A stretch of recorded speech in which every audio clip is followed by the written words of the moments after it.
पुनमकपु अहानमक्तदा इकोकनोन खुरुमजरी अमदी Taram नोक्सरी पोथामिनसी खमिनसी channel असना सयोल खुदिंगी लेप नाइदना नोमाइजिंग निमित खुदिंगी थमजरिबा सयोल सिगी राशि फोलदा ngasisu adongi dhamakta puduna laksare ngasi जुलाई की तांग 13 याई फरबा नोमाइजिंग निमित असिदगी हौदुना जुलाई की तांग 13 याई फरबा थांगजे निमित फाउबगी ओइबा सयोल सिगी राशि फोल खुदोल तमजगे ngasi की सयोल की राशि फोल असिदा करम राशि सिंगदा करी फोल लेरिबगे हाबदो मफुंग फाना इकोई तामिनरगा खमिनसी लोइना चैनल असिबो मखाताना सब्सक्राइब तौबिद्रिबसिंग अदुमक सब्सक्राइब तौबियु लोइना मियामना थंबिरकपा टॉपिक सिंग मथंग मनाव नायना अदुमक थमजब हौजरगे अदुगा चैनल असिबो नुंगसिबिदुना ngasi फावबा सपोर्ट तौबिरिबा सब्सक्राइब तौबिरिबा लोइना सजेशन पिबिरिबा ख्वाइ तराबो ngамखै लेतना अहाकि माइकेदगी थागसबो फोंदोक्सरी हाबो वफम थमजरगा खुदोल तमजरगे ngasi जुलाई की तांग 13 नुमित असिदगी हौदना जुलाई की तांग 13 फावबगी ओइबा सयोल सिगी राशिफॉल खुदोल तमजगे मियंग तामिनसी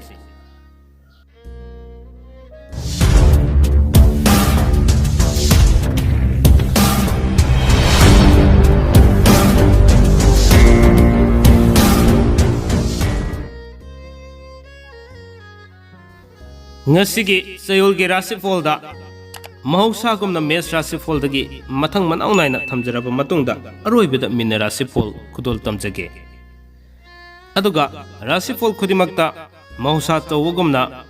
निमित खरनी गी ओइना तांकक अनि थोकना थमजगे हाइबदी ngasi तांग 13 दगिना तांग 13 फावबगी अमा थमजरब मतुंगदा राशिफॉल खुदिमक्ता मखाताना लेहोरिबा तांग 13 दगिना तांग 13 फावबगी अमुक म्यामदा खुदोल तमजगे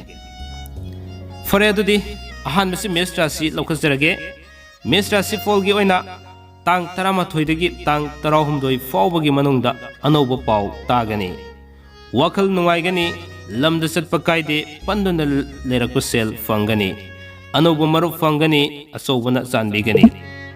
लोइनना तांग 13 दगी तांग 13 फावबगी मनुंगदा करबारद सेल मांगनी सासन की मरी फब वाली लोइनना इमुंग मनुंग सेल वाब मतम ओय मथौ सुसिनगनी हक्सांगी ओइनदी कायदे महैगी ओइनदी मयाय ओइना जतकनी अदुगा पाखंग लेसाबिगी ओइनदी पाव फावदोकनगनी असुमना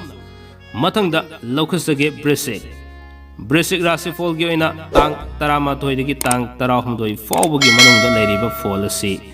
थबक थरम खुदिंगदा वखल तंग तारोय सेल मकोंग पांगनी इसाद लेरम सेल पंक्चर चटकनी हाइबनी अफब मरुप खर तांगनी वनोम सक्री थांगनी लोइनना तांग 13 दगी तांग 13 फावबगी मनुंगदा लमद चटकनी फम होंगी करबार तोब कानै देव कर्मगी थबक्त मथौ सिल्ली हक्सांगी ओइनदी कायदे महैगी ओइनदी मयाय ओइना फै पाखंग लेसाबिगी ओइनदी हाइना सिंगनगनी अहुम सुबदा लौखसगे मिथुन राशिफॉल की ओइना तांग 13 दगी 13 फावबगी मनुंगदा पामदब मरुप उनगनी कानदब थबक्त सेल थादगनी लमतु येंब चटकनी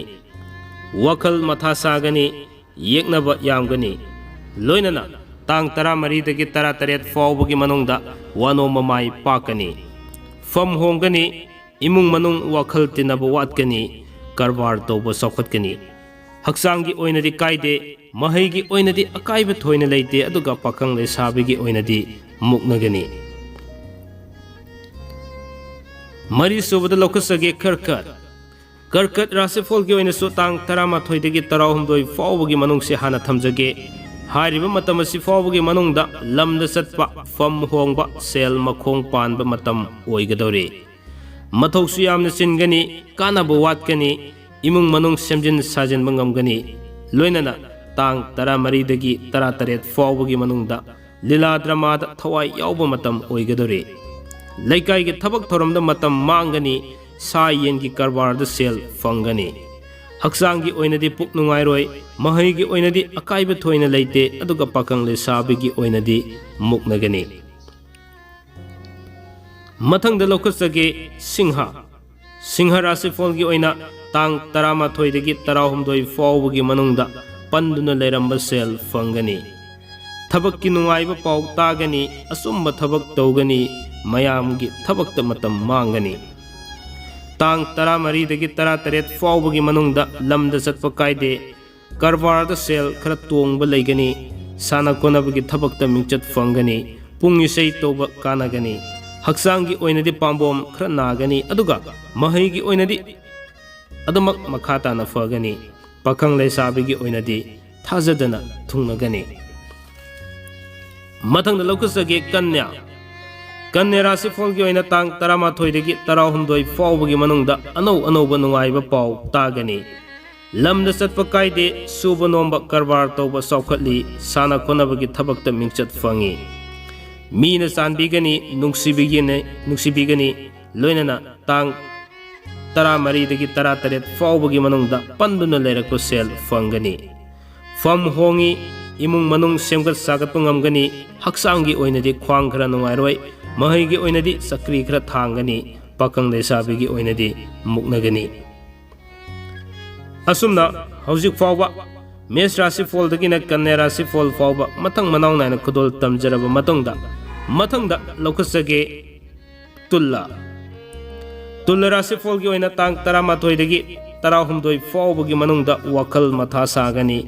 मथौ सिनगनी कानदब थबकत मतम मांगनी सेल मखोंग पानगनी फम होंदो होंजिन खरा लै वनोम सक्री थांगनी इमुंग मनुंग वखल मानब वातकनी तांग 13 दगी 18 फावबगी मनुंगदा लमतु कोइबा येंगबा तौगनी अनोब मरुप मपांग फंगनी सायेनगी करबारद सेल मांगनी हक्सांगी ओइनदी तुसिनबदा खुजिनदा नाबा लैगनी महैगी ओइनदी निंगबा थुंगदे पाकंग लेसाबिगी ओइनदी पाव फावदोकनै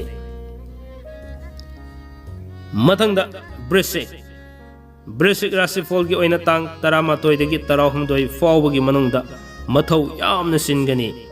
थौदोकसु यामगनी लैकाइगी थबक थौरमदा मतमसु मांगनी सेल तुंगबा खरा वागनी फम होंदो होंजिन खरा लै करबार तौबा कानागनी लोइनना तांग 13 दगी 18 फावबगी मनुंगदा इमुंग मनुंग सेमजिन साजिनगनी लाइटिनगी थबकता पुकनिंग संगनी वनोमदी सक्री थांगनी हक्सांगी ओइनदी कोक खरा नुंगाइरोय महैगी ओइनदी निंगबा थुंगदे अदुगा पाकंग लेसाबिगी ओइनदी हाइना सिंगनगनी धनु राशि फोलगी ओइना तांग 13 दगी 16 फावबगी मनुंगदा अनौबा नुंगाइबा पाव तागनी फम होंदो होंजिन खरा लैगनी पुंग इसै तौबा कानागनी साना खोनाबगी थबकता मिंचत फंगनी तांग 13 दगी 18 फावबगी मनुंगदा करबारदा सौखतपा पीरी अनौबा मरुप फंगी पोचै लेपसेली हक्सांगी ओइनदी कायदे महैगी ओइनदी कायदे पाकंग लेसाबिगी ओइनदी थाजदना थुंगनगनी मथंगदा लौखसगे मकर राशि फोलगी ओइना तांग 13 दगी 16 फावबगी मनुंगदा लमदा चटपा पांगदे सानबा मरुप न सेल पुबीबा लैगनी वखल वांगनी पोत मांगनी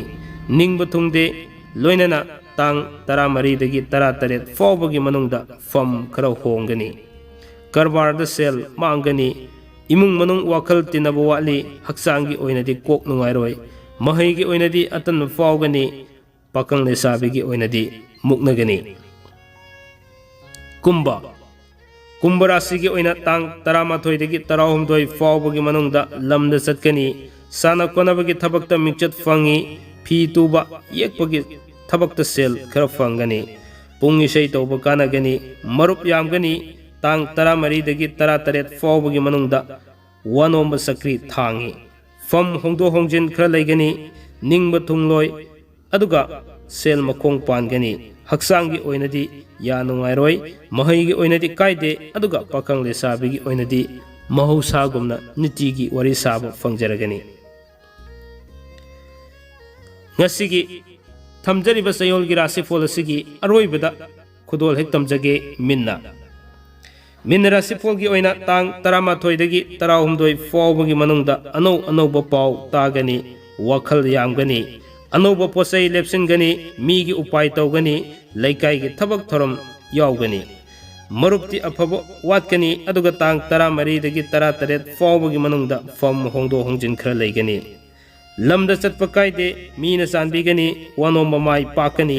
कारबार साउखटली हक्सांगी ओइनदी खोंग हांब खरा नुंगारोय लोइनना महैगी ओइनदी थोइना कायबा लेते पाखंग लेसाबीगी ओइनदी थुंगनगनी असुमना चैनल असिना नोमाइजिंग नुमित खुदिंगी लेप्तना थमजरिबा चयोलगी राशिफोलदा ngasi जुलाई की तांग 13 जुलाई की तांग 13 फाउबगी ओइबा थमजरिबा चयोलगी राशिफोल असि मतांग अस्वाइदा टेंशन जनबगी तंजादु योरकले मथंगी नोमाइजिंग नुमितसो अमुक अनौबा चयोलगी राशिफोल अममुक पुदुना लाक्सगे ngasiगी दमक्तदी मियेंग ताबिरिबसिंग ख्वाइ खुदिमक पो लोइबा फाउबा ताबिबा मसि अमदि मियेंग ताबिबगी दमक ngamkhoi leitana thagasaba phongdokchari aina haijarakkpa matamda soikiba lankiba yaurgasu ngakpigani haibu wafamji thamjaraga punumakpu amukasona thagasaba phongdokchari kanglai pakna yai fare।